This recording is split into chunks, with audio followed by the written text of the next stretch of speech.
সূরা বাকারা 238 নং আয়াতে আল্লাহ বলেন, হাফিজু আলাস সালাওয়াতি ওয়াস সালাতিল উসতা ওয়া কুমু লিল্লাহি কানিতিন। তোমরা নামাজের প্রতি যত্নবান হও, বিশেষ করে মধ্যম নামাজের প্রতি তোমরা যত্নবান হও। قال رسول الله صلى الله عليه وسلم إن أول ما يحاسب به العبد يوم القيامة صلاته। কিয়ামতের ময়দানে সর্বপ্রথম আমলনামার মধ্যে নামাজের হিসাব হবে। আল্লাহ বলেন তোমরা নামাজের প্রতি যত্নবান হও, বিশেষ করে মধ্যম নামাজ দ্বারা কি উদ্দেশ্য? মুফাসসিরিন কেরামের মাঝে মতভেদ। হাদিস থেকে বোঝা যায় মধ্যম নামাজ দ্বারা আসরের নামাজ উদ্দেশ্য। কোন নামাজ? সহিহ বুখারীর 6396 নং হাদিসের বর্ণনা। খন্দকের যুদ্ধের দিন রাসূলুল্লাহ সাল্লাল্লাহু আলাইহি সাল্লাম বলেন, মালা আল্লাহু কুবুরাহুম ওয়া বুয়ুতাহুম নারা শাগালুনা আন সালাতিল উসতা হাত্তা গাবাতিশ শামস। রাসূলুল্লাহ সাল্লাল্লাহু আলাইহি সাল্লাম বলেন, আল্লাহ তাদের কবরগুলো, আল্লাহ তাদের ঘরগুলোকে আগুন দ্বারা পরিপূর্ণ করুক, তারা আমাদেরকে মধ্যম নামাজ থেকে ব্যস্ত করে রেখেছে, যার কারণে আমরা মধ্যম নামাজটা টাইম মতো পড়তে পারি নাই। এমনকি সূর্য ডুবে গেছে। সূর্য ডুবে কোন নামাজের পর? আসরের নামাজ। বলেন সূর্য ডুবে কোন নামাজের পর? তার মানে মধ্যম নামাজ দ্বারা উদ্দেশ্য আসরের নামাজ। তো রাসূলুল্লাহ সাল্লাল্লাহু আলাইহি সাল্লাম বলেন, তাদের কবরগুলো, তাদের ঘরগুলোকে আল্লাহ আগুন দ্বারা পরিপূর্ণ করুক, তারা আমাদেরকে আসরের নামাজ সঠিক সময়ে যথাসময়ে পড়া থেকে ব্যস্ত করে রাখছে। তারা আমাদেরকে বিজি করে রাখার কারণে আমরা আসরটা সঠিকভাবে সময় মতো পড়তে পারি নাই। সূর্য ডুবে গেছে। তো সূর্য ডুবে কোন নামাজের পর? আসর। কথা হলো আসরের গুরুত্ব বেশি কেন? অনেকগুলা কারণ।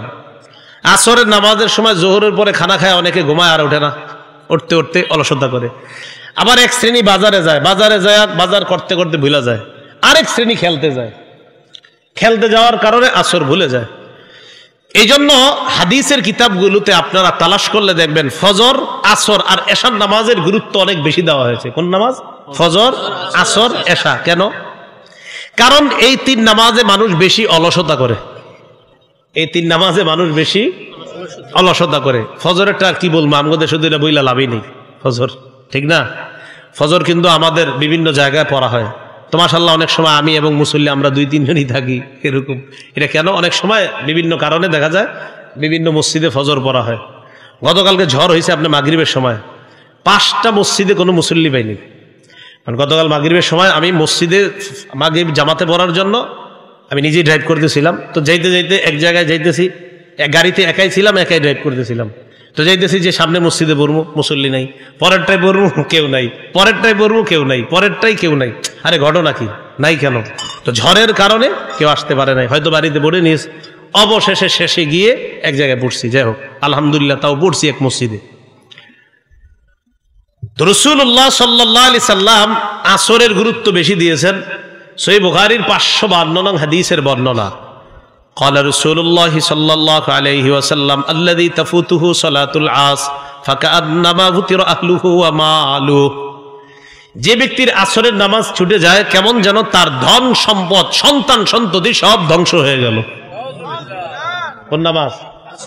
তাহলে আপনার ধন সম্পদ একদিকে রাখেন, আসরের নামাজ আরেক দিকে। হুজুর একটু ব্যস্ত আছি, কেন? পরে নামাজটা পড়বো। আরে ভাই আসেন না, আরেকটু পরে আসতেছে। আরে আসেন না, আরেকটু পরে। এই আরেকটু করতে করতে সূর্য ডুবে যায়। আমাদের মা বোনরা রান্নার ব্যস্ততার কারণে ম্যাক্সিমাম আসরের নামাজটা ঝামেলা করে। আর একটু লবণ দেখে আসতেছি না, রান্না করে কার জন্য? স্বামীর জন্য, সন্তানের জন্যই তো।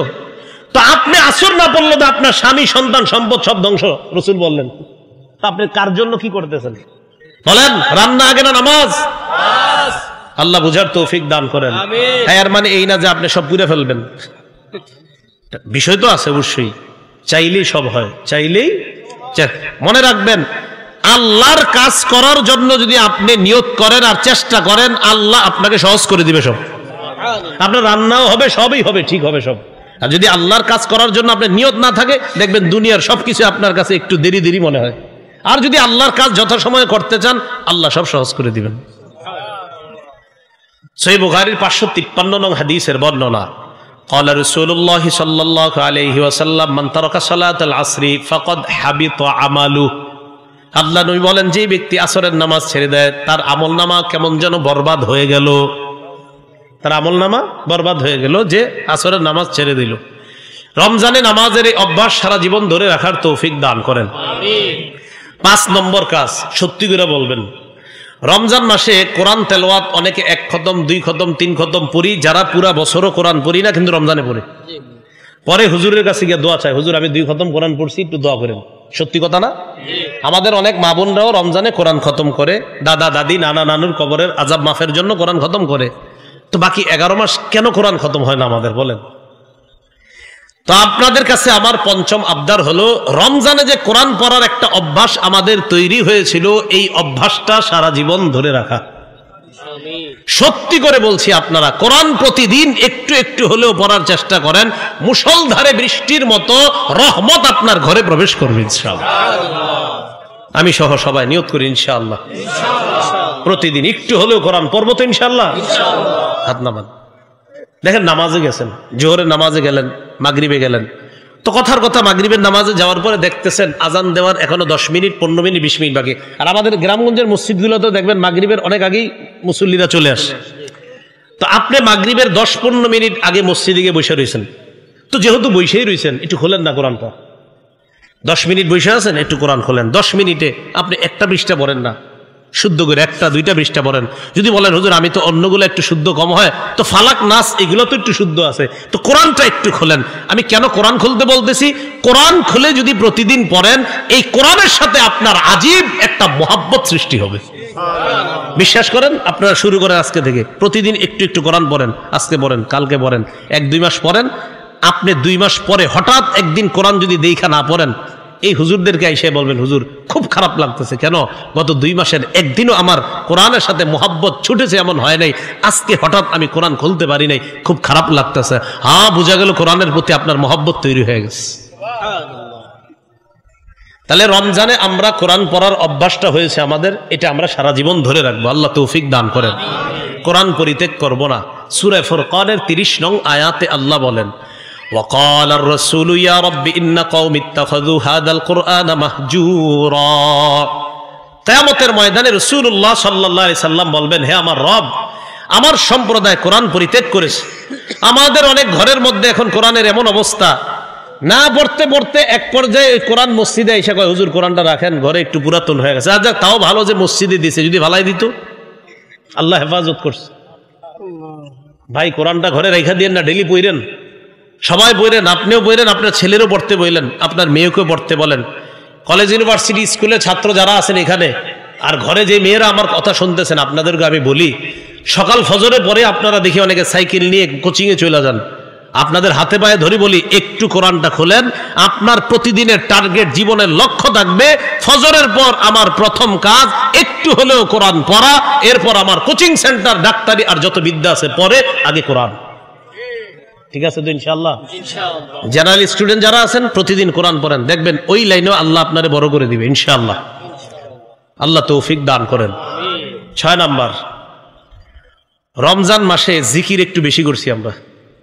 সুবহানাল্লাহ বেশি বলছি, আল্লাহু আকবার বেশি বলছি। 20 রাকাত তারাবিতে আল্লাহু আকবার কতবার বলছি আমরা? তার মানে বোঝা গেল রমজানে আল্লাহর নাম অন্য মাসের চেয়ে বেশি নিছি। এই আল্লাহর নাম যে রমজানে বেশি নিছি, এই অভ্যাসটা সারা জীবন ধরে রাখবো ইনশাআল্লাহ। ঠিক আছে না? জিকির করা। সূরা বাকারা আল্লাহ বলেন, ফাযকুরুনি আযকুরকুম ওয়াশকুরুলি ওয়ালা তাকফুরুন। আল্লাহ পাক রব্বুল আলামিন সূরা বাকারার 152 নং আয়াতে বলেন, তোমরা আমাকে স্মরণ করো, আমি তোমাদেরকে স্মরণ করব। আচ্ছা, কথাটা একটু সুন্দর করে বুঝেন তো, আমাদের রব আমাদেরকে বলতেছে, বান্দারা তোমরা যদি আমি আল্লাহকে স্মরণ করো, আমি তোমাদেরকে স্মরণ করব। তো এর চেয়ে বড় আর ঘোষণা আপনারা কি চান? হাদিসে কুদসির মধ্যে আল্লাহ বলেন, আমার বান্দা যদি যাকারানি ফি নাফসিহি, আমার কোন বান্দা যদি আমাকে মনে মনে স্মরণ করে, আমি আল্লাহ তারে মনে মনে স্মরণ করি। বালিশে মাথা লাগায় রাখছেন, স্মরণ করতেছেন যে আমার রব আমারে 2টা চোখ দিছে, কত দামি 2 চোখ, আমার রব আমারে 2টা হাত দিছে। এই যে কাউরে কিন্তু বলতেছেন না, বালিশে মাথা রাখা এমনি আপনি ভাবতেছেন, আল্লাহ আপনার স্মরণ করতেছে। এরপরে আল্লাহ বলেন, ওয়া ইন মালাআনি ফি ওয়া ইন যাকারানি ফি মালাইন, আমার কোন বান্দা যদি আমাকে কোনো মজলিসে স্মরণ করে, এখানে বসে আপনারা সুবহানাল্লাহ বলছেন না অনেকবার, এই যে আপনারা যতবার সুবহানাল্লাহ বলছেন, আল্লাহ পাক রব্বুল আলামিন বলেন যাকারতুহু ফি মালাইন খায়রিম মিনহুম, আমি তাদেরকে, আমার ওই বান্দাকে, আমার ওই বান্দীদেরকে এর চেয়ে উত্তম মজলিসে স্মরণ করি। তাহলে এই মজলিসে আমরা, এই যে আবার সুবহানাল্লাহ বলছেন, আল্লাহ সাথে সাথে আমাদের চেয়ে দামি মজলিসে আমার আপনার আলোচনা করছি। তো রমজানে আমরা আল্লাহর স্মরণ একটু বেশি করছি, তাহলে এই একটু বেশি স্মরণ কি শুধু রমজানে না সারা জীবন? আল্লাহ কথাগুলা বুঝার তৌফিক দান করেন। রমজান পরবর্তী 7 নাম্বার কাজ, গুরুত্বপূর্ণ কাজ, কোন আল্লাহ ওয়ালাদের সংস্রবে সপ্তাহে একদিন চেষ্টা করবেন যাওয়ার। সপ্তাহে একদিন হলেও আর কি, বেশি পারলে বেশি, সপ্তাহে অন্তত একদিন হলেও চেষ্টা করবেন কোন আল্লাহ ওয়ালার সোহবত নেওয়া, কোন আল্লাহ ওয়ালার সান্নিধ্যে গিয়ে কাটানোর চেষ্টা করা। বলতে পারেন এটার ফায়দা কি? এটার ফায়দা আপনাদেরকে আমি বলে বুঝাতে পারবো না, এটা তারাই বুঝবেন যারা সেখানে বসবেন, কিছুদিন পরে নিজেই উপলব্ধি করতে পারবেন। বলেন চার্জ, বলেন তো সবাই চার্জ। সেখানে এক সপ্তাহে একবার যাবেন আর নিজেকে চার্জ দিয়ে আসবেন। চার্জ। সূরা তাওবার 119 নং আয়াতে আল্লাহ বলেন, ইয়া আইয়ুহাল্লাযীনা আমানুত্তাকুল্লাহা ওয়া কুনু মা'আস সাদিকিন, হে ঈমানদারগণ তোমরা আল্লাহকে ভয় করো, সত্যবাদীদের সাথে থাকো। আচ্ছা, আল্লাহকে ভয় করো পরে সত্যবাদীদের সাথে থাকো, এটা আল্লাহ কেন বললেন? মানে তাকওয়া অবলম্বন করার জন্য, তাকওয়া শিখার জন্য, তাকওয়া জানার জন্য আল্লাহওয়ালাদের কাছে যাওয়া দরকার। আল্লাহওয়ালাদের কাছে যত বেশি যাবে সে তত বেশি তাকওয়া শিখে মুত্তাকি হতে পারবে। তাহলে আমরা কি একটু ওয়াদা করতে পারি ইনশাআল্লাহ? এই এলাকার অনেক মসজিদের মধ্যে মাশাআল্লাহ সাপ্তাহিক মজলিস হয়, হালকা হয়, জিকির হয়, আলোচনা হয়, বিভিন্ন মাদ্রাসায় ধর্মীয় আলোচনা হয়। আমি যেখানে আসছি এটা এই পাশে যেখানে বসাইছে আমাকে, এটাও একটা মাদ্রাসা। এই মাদ্রাসা মসজিদকে কেন্দ্র করেও সাপ্তাহিক কোনো মজলিস হতে পারে। এই মজলিসগুলা বিশ্বাস করেন মাহফিলের চাইতে 1000 গুণ বেশি ফায়দা হয় ওই মজলিসগুলাতে। দেখেন আস্তে আস্তে ওই দেখবেন ছোট ছোট মজলিস যেখানে আপনার 20 জন 30 জন 50 জন বসে, কোন আল্লাহওয়ালা বয়ান করতেছে, ওখানে দেখবেন অনেক ফায়দা হয়, অনেক উপকার হয়। আপনার দিলের অনেক রোগ তাদের থেকে নির্ণয় করতে পারবেন। ওদের মজলিসে বসলে দেখবেন এমন এমন আলোচনা আসে, তখন আপনি নিজে বলবেন, হা এই ঝামেলা তো আমার মধ্যে আছে, আজকে হুজুর এই কথাটাই বলছে, আসলে হুজুর বলে নাই। আপনি একজন রুগী ওই জায়গায় আছেন, এজন্য আপনার রোগের কথাটা আল্লাহ তার মুখ দিয়ে বলায় দেন। আপনি রুগী তো ওখানে গেছেন না, এই জন্য আল্লাহ রোগ নির্ণয়, আপনার রোগ সম্পর্কে আল্লাহ তো জানে। তাই আল্লাহ ওয়ালার মুখ দিয়ে যদি আল্লাহ চান, আল্লাহ বলায় দেন যে এইখানে তো এই রুগীরা আছে, তো আল্লাহ যা চান তা করেন। এই জন্য বলছিলাম কলবের রোগ থেকে মুক্তি পেতে হলে আল্লাহ ওয়ালাদের কাছে গিয়ে ওই কলবের রোগ সম্পর্কে জানা, জেনে ওই রোগগুলা থেকে বেঁচে থাকা। আর কলব যখন নাকি আপনি গুনাহমুক্ত, অহংকার হাসাদ মুক্ত করবেন, ইনশাআল্লাহ কোরআন সুন্নাহর যে আলো, যে নূর, হেদায়েতের যে আলো, এই আলো আল্লাহ দিলে বসায় দিবেন। তো রমজানের আমরা অনেক ইবাদত করছি, অনেক আলো আল্লাহর থেকে গ্রহণ করেছি। তো দেখবেন রমজান গেছে না, 7-8 দিন হয়েছে, এই 15-20 দিন পরে আপনাদের অনেকে অনেক আলেমকে বলবে গিয়ে, হুজুর ইদানিং দিয়ে ইবাদত করতে ভাল লাগে না। আছে না, এরকম হয়ে যায় কিন্তু, হুজুর ইবাদত ভাল লাগে না। ওই যে আপনি চার্জ দেন না তো, রমজানে তো আপনার মাশাআল্লাহ শয়তান বন্দী থাকার কারণে ইবাদতে মজা পাইছেন। এখন তো শয়তান আর বন্দী না, ও তো এখন ছাড়া আছে। তাই আপনার এখন ইবাদত করার জন্য, এই ইবাদতের মজা পাওয়ার জন্য চার্জ দিতে হবে। তো এই জন্য বলছিলাম আল্লাহ ওয়ালাদের কাছে যাওয়া, এটা রমজান পরবর্তী 7 নম্বর কাজ। করবো তো ইনশাআল্লাহ। 8 নম্বর, এটা কোন মাস আরবি? শাওয়াল। বলেন শাওয়াল মাসের 6টি রোজা রাখা। বলেন 6টি রোজা রাখা। মুসলিম শরীফের 2648 নম্বর হাদিসের বর্ণনা, ক্বালা রাসূলুল্লাহ সাল্লাল্লাহু আলাইহি ওয়াসাল্লাম, রাসূলুল্লাহ সাল্লাল্লাহু আলাইহি ওয়াসাল্লাম বলেন, মান সামা রমাদান সুম্মা আতবাহু সিত্তাম মিন শাওয়াল, যে ব্যক্তি রমজানের রোজা রাখে এরপর শাওয়াল মাসের 6টি রোজা রাখে, কানা কাসিয়ামিদ দাহরি কুল্লি, পুরো রোজা রাখছে। সুবহানাল্লাহ। মাসালা শুনেন, শাওয়াল মাসের 6টি রোজা চাইলে আপনি টানা 6 দিন রাখতে পারেন, আবার চাইলে ভেঙে ভেঙেও রাখতে পারেন। আজকে একটা রাখলেন, আবার 2 দিন রাখবেন না, পরে একটা। মোট কথা শাওয়াল মাসের 6টা হলেই হবে। মা বোনরা যারা, মা বোনরা হাসবেন না কেউ, শ্রদ্ধার সাথে শুনবো। মা বোনরা যারা রমজান মাসে আল্লাহ প্রদত্ত অসুস্থতার সম্মুখীন হয়েছে, এই অসুস্থতার কারণে অনেক মা বোনরা 3 দিন, 5 দিন, 7 দিন, 10 দিন বা কম বেশি রোজা রাখতে পারেনি। তারা যদি রমজান পরবর্তী শাওয়ালের 6টি রোজা রাখতে চায়, শাওয়ালের 6 রোজা আলাদা রাখতে হবে, আর তাদের ভেঙে যাওয়া রোজা আলাদা রাখতে হবে। কথা বুঝে আসছে? আচ্ছা, আরেকটু স্পষ্ট করি। মনে করেন আমাদের কোনো বোন রমজানে 5টি রোজা রাখতে পারে নাই অসুস্থতার কারণে। রমজানের পরে তিনি এই 5 রোজা তার কাজা আলাদা করতে হবে, আর শাওয়ালের 6 রোজা আলাদা রাখতে হবে। এমন না যে আমি শাওয়ালের রোজার দিন যদি ওই রোজার নিয়ত করি, হবে না। বুঝে আসছে? তাহলে শাওয়ালের রোজা আলাদা, আর ভাঙতি যে রোজা ওটা আলাদা রাখতে হবে। এ হলো 8 নাম্বার কাজ আমাদের রমজান পরবর্তী। রমজান পরবর্তী 9 নাম্বার কাজ, গুনাহ ছেড়ে দেওয়ার দৃঢ় প্রতিজ্ঞা করা। বলেন, আবার বলেন। তাহলে আমরা ইনশাআল্লাহ এই এখন থেকে দৃঢ় প্রতিজ্ঞা করলাম আমরা গুনাহ করব না। বলেন ইনশাআল্লাহ। 4 শর্তে গুনাহ থেকে তওবা করেন। বলেন কয় শর্ত? 4 শর্ত। 1 নাম্বার, এই শর্তগুলো আমার সাথে বলবেন। বলেন, গুনাহ থেকে ফিরে আসা। 2 নম্বর, গুনাহের উপর অনুতপ্ত হওয়া। 4 নম্বর, ভবিষ্যতে গুনাহ 3 নম্বর। আচ্ছা, 1 নাম্বার গুনাহ থেকে ফিরে আসা, 2 নম্বর গুনাহের উপর অনুতপ্ত হওয়া, 3 নম্বর ভবিষ্যতে গুনাহ না করার অঙ্গীকার করা, 4 নম্বর বান্দার হক আদায় করে দেওয়া। মনে থাকবে না ইনশাআল্লাহ? তাহলে 4 শর্তে গুনাহ থেকে আমরা তওবা করব। 1 নাম্বার গুনাহ থেকে ফিরে আসা, 2 নাম্বার আমি গুনাহটা করছি অনুতপ্ত, ছি এটা আমি ঠিক করি নাই, এটা অনুতপ্ত। অনুতপ্ত কিন্তু আজীব এক জিনিস। ইবনে মাজার 4252 নম্বর হাদিসে আল্লাহ রাসূল বলেন, আন-নাদামু আত-তাওবা, অনুতপ্ত হওয়াটাই তওবা। সুবহানাল্লাহ। একজন ব্যক্তি অনুতপ্ত হয়েছে, এটাই তওবা। 3 নম্বর ভবিষ্যতে এই গুনাহ করব না, এই অঙ্গীকার করা। 4 নম্বর বান্দার হক থেকে থাকলে হক আদায় করে দেওয়া। আল্লাহ পাক রব্বুল আলামিন আমাদের সকলকে খিদমাতুল মুসলিমিন ওলামা পরিষদের এই উদ্যোগে যে আমরা উপস্থিত হতে পারলাম, তারা সহ এই আপনাদের সবার সাথে যেন আবার গুনাহমুক্ত ভাবে আমরা দুনিয়া থেকে বিদায় নিয়ে জান্নাতে এই আমরা সবাই যেন একত্রিত হতে পারি, আল্লাহ তৌফিক দান করেন। আমাকে একটা ঘোষণা দেওয়ার জন্য বলা হয়েছে। আমার সংকলন করা, সংকলিত, আমার লিখিত না, আমি এখনো লেখক না, সংকলিত মানে আমার থেকে সংকলন করা হয়েছে। আমি যেই পদ্ধতিতে বয়ান করি ওই পদ্ধতিতে যেন বয়ানগুলা সংকলন করা হয়, এই জন্য আবেদন জানানো হয়েছে চারদিক থেকে। সেই হিসাবে বয়ানগুলা সংকলন করা হয়েছে। তো 3 খণ্ডে ছাপাও হয়েছে, প্রথম, দ্বিতীয়, তৃতীয় খণ্ড ছাপা হয়েছে। এই পদ্ধতিতে ওলামায়ে কারাম এই কিতাবটা সংগ্রহ করলে আপনারা এই পদ্ধতিতে, আমি যেভাবে বয়ান করি এই পদ্ধতিতে আপনারা আলোচনা করতে পারবেন। তো এটা শুধু আলেমদের জন্য না, ইমাম খতিব জয়েজ আপনাদের জন্য, আর আপনারা সাধারণ যারা আপনারাও নিতে পারবেন। একদম সাধারণ যারা ছাত্র এখানে আছেন আপনারা নিতে পারবেন। সহজভাবে ওখানে উপস্থাপন করা হয়েছে, একদম আপনি ওইগুলা পড়তে পারবেন, অন্যকে ওটা থেকে জানাতে পারবেন। তো যেই প্রকাশনীর দিকে যারা আনছে ওনারা আমারে বলছে বলার জন্য, ওনারা ওই গাড়ির ওখানে থাকবে, ওখান থেকে আপনারা চাইলে সংগ্রহ করতে পারেন। আজকে 2য় খণ্ড আর 3য় খণ্ড আছে। 2য় খণ্ডে সম্ভবত হালাল হারাম সুদ বিষয়ে আপনার বিস্তারিত আলোচনা আছে। 3য় খণ্ডে আপনার অধিকার সম্পর্কে আলোচনা আছে।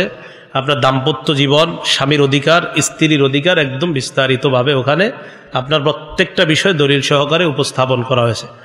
এটা আমি আমার জন্য না, কিন্তু এটা প্রকাশনী বলছে, সেই জন্য বলে দিলাম। ওরা আমার থেকে নিয়ে নিছে অনেক আগে বলতে, যেদিন এটা বের হয়েছে ওই দিন 1-1.5 ঘন্টার মধ্যে আমার থেকে এটা নিয়ে নিছে। তো যাই হোক, আল্লাহ পাক রব্বুল আলামিন আমাদেরকে যে কথাগুলো শুনলাম বললাম, আমরা যেন সবাই কথাগুলোর উপর আমল করতে পারি, আল্লাহ তৌফিক দান করেন। আমিন ওয়া আখিরু দাওয়ানা আলহামদুলিল্লাহি রাব্বিল আলামিন। দোয়া করবে ভাই, সাদা দাড়ি হুজুরের। আল্লাহুম্মা সাল্লি আলা মুহাম্মাদ ওয়া আলা আলি মুহাম্মাদ কামা সাল্লাইত। ইকরাম আজিশ শাইবাতিল মুসলিম, সাদা দাড়িওয়ালাকে সম্মান করা মানে আল্লাহকে সম্মান করা। তো যাই হোক, আমি চেয়েছিলাম হুজুর দোয়া করুক, তো উনি যেহেতু বলছে এই জন্য আমি দোয়া করতেছি। আলহামদুলিল্লাহি রাব্বিল আলামিন ওয়াল আকিবাতু লিল মুত্তাকিন ওয়াস সালাতু ওয়াস সালামু আলা সাইয়্যিদিল আমবিয়া ওয়াল মুরসালিন ওয়া আলা আলিহি ওয়া সাহবিহি আজমাইন। রব্বানা যালামনা আনফুসানা ওয়া ইল্লাম তাগফির লানা ওয়া তারহামনা লানাকুনান্না মিনাল খাসিরিন। রব্বিরহামহুমা কামা রব্বায়ানি সগীরা, রব্বিরহামহুমা কামা রব্বায়ানি সগীরা। আল্লাহ আমাদেরকে মাফ করে দেন, আল্লাহ আমাদেরকে মাফ করে দেন, আল্লাহ আমাদেরকে মাফ করে দেন, আল্লাহ আমাদেরকে মাফ করে দেন, আল্লাহ আমাদেরকে মাফ করে দেন। আল্লাহ, আমরা মৃত্যু থেকে বাঁচার চেষ্টা করি, কিন্তু জাহান্নাম থেকে বাঁচার চেষ্টা কেউ করি না, অথচ চেষ্টা করলে জাহান্নাম থেকে বাঁচা যায়, কিন্তু মৃত্যু থেকে বাঁচার কোনো সম্ভাবনা নাই। আল্লাহ মেহেরবানি করে কবরের আযাব, জাহান্নামের আযাব থেকে আমরা সবাই যেন বেঁচে যেতে পারি তৌফিক দান করে। মাঝে মাঝে চিন্তা করি, আল্লাহ আখেরাতে যদি মুক্তি পেয়ে যাই তো পেয়ে গেলাম, যদি কোনোভাবে ধরা খেয়ে যাই কি অবস্থাটা হবে।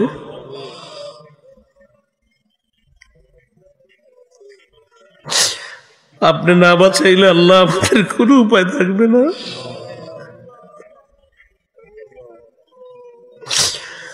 আজকে আমাদেরকে এখানে আনছেন আল্লাহ, আপনার রহমত না থাকলে আসতে পারতাম না। যেহেতু রহমতের চাদরে আবদ্ধ করে আমাদেরকে এখানে এনেছেন, কিয়ামতের মাঠে রহমতের চাদরে আবদ্ধ করে আমাদেরকে পুলসিরাত পার করে দিয়েন, আমাদের হিসাব সহজ করে দিয়েন, ডান হাতে আমল নামাটা দিয়ে দিয়েন আল্লাহ, হিসাবটা সহজ করে দিয়েন আল্লাহ, আমাদেরকে আপনি মাফ করে দেন, ইবলিসের ধোঁকা থেকে হেফাজত করেন, শয়তানের ধোঁকা দুশ্মনী থেকে হেফাজত করেন। আপনি আমাদের অভিভাবক, ইবলিস আমাদের দুশ্মন। আল্লাহ আপনি আমাদের অভিভাবক, আপনি আমাদের অভিভাবক আল্লাহ, আপনি আমাদের অভিভাবক, আপনি আমাদের মালিক, আপনি আমাদের রব, আপনি আমাদের খালিক। আপনি ছাড়া আমাদের কোথাও কোনো উপায় নাই, দুনিয়াতে উপায় নাই, কবরে উপায় নাই, হাসরে উপায় নাই। আল্লাহ আমাদেরকে আপনি মাফ করে দেন, আল্লাহ আমাদেরকে আপনি মাফ করে দেন, আল্লাহ আমাদেরকে আপনি মাফ করে দেন, আল্লাহ আমাদেরকে আপনি মাফ করে দেন। কত সাদা দাড়িওয়ালারা হাত তুলছে মাওলা, আল্লাহ কত যুবকরা হাত তুলছে আল্লাহ, পর্দার আড়াল থেকে মা বোনরা হাত তুলছে মাওলা।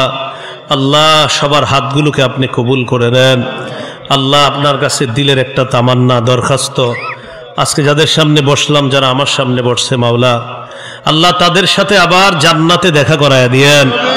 এই আরজিটা আপনি কবুল করে নেন আল্লাহ, এই আরজিটা আপনি কবুল করে নেন আল্লাহ, এই আরজিটা আপনি কবুল করে নেন আল্লাহ। খিদমাতুল মুসলিমিন উলামা পরিষদকে আপনি কবুল করে নেন আল্লাহ।